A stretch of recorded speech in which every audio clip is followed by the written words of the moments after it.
ಧಾರವಾಡ ಹಲವಾರು ಪಡಿತರ ಅಂಗಡಿಕಾರರ ಮೇಲೆ ತಕರಾರು ಅರ್ಜಿಗಳು ಬರುತ್ತಿವೆ. ತೂಕದಲ್ಲೂ ಮೋಸವಾಗುತ್ತಿವೆ. ಪ್ರತಿ ಪಡಿತರರೊಂದಿಗೆ ಸರ್ವರ್ ನೆಪ ಹೇಳಿ ನಾಗರಿಕರಿಗೆ ತೊಂದರೆ ಮಾಡುತ್ತಿದ್ದಾರೆ. ತಾವು ಹೇಳಿದ್ರು ಕೂಡ ನಾವು ಅದನ್ನ ಫಾಲೋ ಮಾಡಬೇಕು. ಯಾಕಂದ್ರೆ ಈಗ ನಮ್ಮ ಪಡಿತರ ಅಂಗಡಿಕಾರರಿಗೆ ನಾನು ಹೇಳೋದಂದ್ರೆ ಎಲ್ಲರೂ ತಪ್ಪು ಮಾಡ್ತಾರಂತೇನಿಲ್ಲ. ಯಾರೋ ಒಬ್ಬರಿಬ್ರು ಮಾಡಿದಾಗ ಇಡೀ ಇಲಾಖೆ ಬರ್ತದೆ, ಇಡೀ ಎಲ್ಲರಿಗೂ ಬರ್ತದೆ. ಸೊ ಹಿಂಗಿದೆ 10 ರೂಪಾಯಿ ತಗೊಳ್ಳೋದು ಪರ್ಸೆಂಟೇಜ್ ಕಡಿಮೆ, ಬಟ್ ಅದು ಟೋಟಲಿ ಎಲ್ಲರಿಗೂ ಬರ್ತಾ ಇದೆ. ಆಮೇಲೆ ಈಗ ಸರ್ ಹೇಳಿದಂಗ ಸೋಪು ಚಾಪುಡಿಗೆ ನಮ್ಮ ಇಲಾಖೆಯವರು ಅದನ್ನ ಸ್ವಲ್ಪ ಸಾಹೇಬ್ಯಾಕೆ ಧ್ವನಿ ಅಂತ ಹೇಳಿಲ್ಲ. ನಾನೊಬ್ಬ ಅಧ್ಯಕ್ಷನಾಗಿ ಧ್ವನಿ ಅಂತ ಹೇಳ್ಬೇಕಾಗ್ತದೆ. ಇದನ್ನ ಸರ್ಕಾರ ಏನ್ ಮಾಡ್ತದೆ, ಬಹಳ ಹಳೇದೆ ಸರ್ಕಾರ. ಅವಾಗ ಪಡಿತರ 4-5 ಕಾರ್ಡ್ ಇತ್ತು. ಆಮೇಲೆ ಅದನ್ನ ಮಾಡಿದ ಉದ್ದೇಶ ಯಾಕಂತಂದ್ರೆ ಇವರು ಹಂಚಿಕೆ ಮಾಡಿ ಏನು 3-4 ದಿವಸ ಒಳಗೆ ಹಂಚಿಕೆ ಮಾಡಿ ಬಂದ್ ಮಾಡ್ಬಿಡ್ತಾರೆ. ಮುಗಿಸಿ ತಿಂಗಳ ಪೂರ್ತಿ ತೆಗಿಬೇಕು, ಜನರಿಗೆ ಅನುಕೂಲ ಆಗಬೇಕು ಅನ್ನೋ ಉದ್ದೇಶಕ್ಕೆ ಅದನ್ನು ಪಡಿತರ ವಸ್ತುಗಳನ್ನು ಬಿಟ್ಟು ಇನ್ನಿತರ ವಸ್ತುಗಳನ್ನು ಮಾಡಬೇಕು. ಅಕ್ಕಿ, ಜೋಳ ಅಥವಾ ಗೋಧಿ, ಸಕ್ಕರೆ ಸರ್ಕಾರ ಕೊಟ್ಟರೆ ಅವ್ರು ಇಡಂಗಿಲ್ಲ. ಅವನ್ ಬಿಟ್ಟು ಎಲ್ಲ ಇನ್ನ ಇತರ ವಸ್ತುಗಳನ್ನ ಜನರಿಗೆ ಒತ್ತಾಯ ಮಾಡಬಾರ್ದು. ಅದನ್ನು ಮಾಡಬೇಕಂತ ಆಲ್ರೆಡಿ 15 ವರ್ಷದಿಂದ ಆದೇಶ ಮಾಡ್ಯಾರ. ಅದನ್ನ ಕೇಂದ್ರ ಸರ್ಕಾರದವರು ಕೂಡ ಅದನ್ನ ಈಗ ಸ್ಮಾರ್ಟ್ ಅಂಗಡಿಯಾಗಿ ರೇಷನ್ ಅಂಗಡಿಗೆ ಪರಿವರ್ತನೆ ಮಾಡಿ ಎಲ್ಲೆಲ್ಲಿ ಅವಕಾಶ ದೊಡ್ಡದಿರೋ ಅವಕಾಶ ಐತಿ ಇನ್ನಿತರ ಎಲ್ಲಾ ವಸ್ತುಗಳಲ್ಲಿ ಈಗ ಮಾಲಲ್ಲಿ ಇದೆಲ್ಲ ಆ ಟೈಪ್ ವಸ್ತುಗಳು ಜನರಿಗೆ ರೀಸನೇಬಲ್ ರೇಟ್ ನಲ್ಲಿ ಕೊಟ್ಟು ತಗೋಬೇಕು. ಅವ್ರ ಜೊತೆಗೆ ಮತ್ತೆ ಸೇವೆಗಳು ಕೂಡ 30 ದಿವಸ ಸೇವೆ ಸಿಗ್ತದೆ. ಅವ್ರು ಯಾವ ಬಂದಾಗ ಸೇವೆ ಸಿಗ್ತದೋ ಆ ಉದ್ದೇಶ ಇಟ್ಕೊಂಡು ಮಾಡ್ತಾರೆ. ಕೆಲವೊಂದು ಕಡೆ ದುರುಪಯೋಗ ಆಗಿದೆ. 50 ರೂಪಾಯಿಗೆ ಕೊಡುವಂಥದ್ದು ಅವು ದುರುಪಯೋಗ ಅದಾವು. ಅದು ಆಗಬಾರ್ದು. ಸರ್ಕಾರ ಈಗ ಮನೆ ಕೂಡ ಕಟ್ಟುನಿಟ್ಟಿನ ಸೂಚನೆ ಕೊಟ್ಟಿದ್ದಾರೆ. 50 ರೂಪಾಯಿ ಯಾವುದು ಕೂಡ ಮಾಡಬಾರ್ದು. ಅವ್ರಿಗೆ ಇಷ್ಟವಾದ ವಸ್ತುಗಳನ್ನ ಅವರಿಗೆ ಕಡಿಮೆ ಬೆಲೆಯಲ್ಲಿ ಸಿಕ್ತಂದ್ರೆ ಅವ್ರು ಒಯ್ಲಿ, ಆ ಆಧಾರದ ಜೊತೆಗೆ ಒಯ್ಲಿ ಅಂತ ಮಾಡಿದ್ದಾರೆ.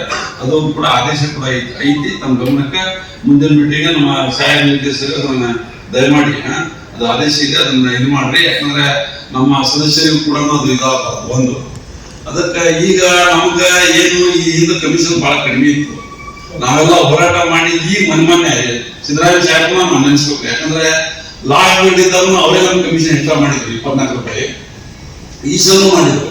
ಅದಕ್ಕೆ ಅವ್ರು ನಾವು ಬಹಳ ನೆನೆಸ್ತೇವೆ. ಯಾಕಂದ್ರೆ ಧಾರವಾಡ ಪಾಲಿಕೆಯ ಸಭಾ ಕಚೇರಿಯಲ್ಲಿ ಪಡಿತರ ಅಂಗಡಿಕಾರರ ಸಭೆಯನ್ನು ಉದ್ದೇಶಿಸಿ ಅಧ್ಯಕ್ಷೆ ಗೀತಾ ಕಾಶಿ ಮಾತನಾಡಿದರು. ಯಾಕಂದ್ರೆ ನಿಮ್ಮ ಮೇಲೆ ಕಂಪ್ಲೇಂಟ್ ಬಂದ್ರೆ ನಾವು ಈಗ ಮಾತಾಡಂಗಿಲ್ಲ. ಇವತ್ತು ಒಂದು ವರ್ಷ ನಮ್ಗೆ ಗ್ಯಾರಂಟಿ ಕಮಿಟಿ ಆಗಿ 1 ವರ್ಷದ ಮೇಲಾಯ್ತು. ನಾನು ಇದುವರೆಗೂ ಯಾವ ನ್ಯಾಯಬೆಲೆ ಅಂಗಡಿಯವರಿಗೂ ನಾನು ಮೀಟಿಂಗ್ ತಗೊಂಡಿಲ್ಲ. ಯಾಕಂದ್ರೆ ಬರ್ತಾ ಜನರದ್ದು ಕಂಪ್ಲೇಂಟ್ಸ್ ಬಹಳ ಆದವು. ನಮ್ಮ ಹತ್ರ ಗ್ಯಾರಂಟಿ ಕಮಿಟಿಯವ್ರಿಗೆ ಬಂದವ್ರು ಹೇಳಕತ್ರು, ನೀವು ಸುಧಾರಿಸ್ಕೊಂತೀರಿ ಅಂತ ಹೇಳಿ ನಾವು ಇಷ್ಟ ಸುಮ್ಮನಿದ್ವಿ. ನಾವು ಪಾಟೀಲ್ ಅವ್ರಿಗೆ ಹೇಳ್ತಿದ್ವಿ, ಅವ್ರ ಮೂಲಕ ಎಲ್ಲ ಹೇಳ್ತಿದ್ವಿ. ಬಟ್ ಇದೇನು ಕಡಿಮೆ ಆಗ್ತಿಲ್ಲ, ಡೇ ಬೈ ಡೇ ಜಾಸ್ತಿನ ಹಾಕೊಂತ ಹೋಗ್ತೈತಿ. ಅದಕ್ಕೆ ಎಲ್ರಿಗೂ ಸೇರಿಸಿ ಒಂದು ಮೀಟಿಂಗ್ ಮಾಡೋಣ ಅಂತ ಹೇಳಿ ನಾವು ಮಾಡಾಕತ್ತೀವಿ. ನೀವು ಜನರಿಗೆ ತಲುಪಿಸುವಂತ ಕೆಲಸ, ಒಂದು ಹೊಟ್ಟಿಗೆ ಊಟ ಕೊಡಾಕತ್ತೀರಿ ಅಂದ್ರೆ ಅದು ಸರ್ಕಾರದಿಂದ. ನೀವೆಲ್ಲರೂ ಸರ್ಕಾರದ ಮರ್ಜಿಯಾಗದಿರಿ. ನಾವು ಜನರಿಗೆ ತಪ್ಪು ಮಾಹಿತಿ ಹೋಗದೆ ಇರೋಂಗೆ ನಾವು ಅವ್ರಿಗೆ ಹೇಳ್ಬೇಕು. ನೀವು ಎಲ್ಲ ನ್ಯಾಯಬೆಲೆ ಅಂಗಡಿಯವರು ಇವತ್ತಿನ ಸರ್ಕಾರ, ನಮ್ಮ ಸಿದ್ದರಾಮಯ್ಯ ಸರ್ಕಾರ ಇರ್ಬೋದು, ಡಿ ಕೆ ಶಿವಕುಮಾರ್ ಅವರ ಸರ್ಕಾರ ಇರ್ಬೋದು, ನಮ್ಮ ರಾಹುಲ್ ಗಾಂಧಿ, ಸೋನಿಯಾ ಗಾಂಧಿ, ಮಲ್ಲಿಕಾರ್ಜುನ್ ಖರ್ಗೆ ಅವರ ಮಾರ್ಗದರ್ಶನವಾಗ ನಮ್ಮ ಕರ್ನಾಟಕದೊಳಗ ಯಾವ ಬಡವ ಕಟ್ಟೆ ಕಡೆಯ ವ್ಯಕ್ತಿನೂ ಹಸುವಿನಿಂದ ಬಳಲಬಾರದು ಅನ್ನೋ ದೃಷ್ಟಿಗೆ ಏನ್ ಮಾಡ್ತಾರ, 10 kg ಅಕ್ಕಿ ಮೊದಲು 5 kg ಅಕ್ಕಿ ಕೊಡ್ತಿದ್ರು, ದುಡ್ಡು ಕೊಡ್ತಿದ್ರು. ಬೇಡ, ಎಷ್ಟೋ ಮಂದಿಗೆ ಸಾಕಾಗಲ್ಲ ಅಂತ ಹೇಳಿ ಇವತ್ತು ನಮ್ಮ ಸರ್ಕಾರ 10 kg ಅಕ್ಕಿನ ಮಾಡೈತಿ. ಅದನ್ನ ಬಡವರಿಗೆ ತಲುಪಿಸುವಂತ ಕೆಲಸ ನೀವಿರ್ಬೇಕು. ಇಲ್ಲಿ ದೇವರು ಮತ್ತೆ ಭಕ್ತರು ಮತ್ತೆ ಪೂಜಾರಿ ಹೆಂಗೆ ಕೊಂಡಿತರ ಕೆಲಸ ಮಾಡ್ತಾರ ಆ ರೀತಿ ನೀವು ಎಲ್ಲಾ ಅಂಗಡಿಕಾರರು ಮಾಡ್ಬೇಕು. ಅವ್ರಿಗೆ ತೊಂದರೆ ಕೊಡುವಂತ ಕೆಲಸ ಮಾಡ್ಬೇಡ್ರಿ ದಯವಿಟ್ಟು. ಯಾಕಂದ್ರೆ ಕಂಪ್ಲೇಂಟ್ಸ್ ಬಹಳ ಬರ್ತಾವು. ನನ್ನ ಕಡೆ ಕಂಪ್ಲೇಂಟ್ಸ್ ಅದಾವ. ಎಲ್ಲ ಯಾವ್ಯಾವ ಅಂಗಡಿ ಏನೇನ್ ಮಾಡ್ತೈತಿ ನನಗಂತೇಳಿ ಈ ಒಂದು ಹುಬ್ಳಿ ಒಂದು ಧಾರವಾಡ ವಾರ್ಡ್ ನಲ್ಲಿ 45 ನ್ಯಾಯಬೆಲೆ ಅಂಗಡಿ ಹಂಗ ಮಾಡ್ತಾರ ಅಂತ ನಮ್ಗೆ ಹೇಳಕತ್ತಿಲ್ಲ. ಕೆಲವೊಬ್ರು ಜಮೀನಾಗಿ ಕೊಡ್ತಾರ, ಒಳ್ಳೇದು ಇದಾರೆ, ಜನರಿಗೆ ಸ್ಪಂದನೆ ಮಾಡ್ತಾರ. ಆದ್ರೆ ಇನ್ನು ಉಳಿದವರು ನಿಮ್ಮ ಆತ್ಮಕ್ಕೆ ಗೊತ್ತು, ನಿಮ್ ಮನ್ಸಿಗೆ ಗೊತ್ತು, ನೀವು ಯಾರು ಮಾಡಾಕ್ತೀರಿ ಇದನ್ನ. ಅದು ನನ್ಗೆ ಗೊತ್ತೈತಿ. ನಾನು ಫೈಂಡ್ ಔಟ್ ಮಾಡ್ಕೊಂಡಿನಿ ಯಾವ್ಯಾವ ಅಂಗಡಿಗಳು ಯಾವ್ಯಾವ ರೀತಿ ವಸೂಲಿ ಮಾಡ್ತಾರ ರೊಕ್ಕ. ಇವನ್ ನನ್ನ ಕಡೆ ಪ್ರೂಫು ಐತಿ.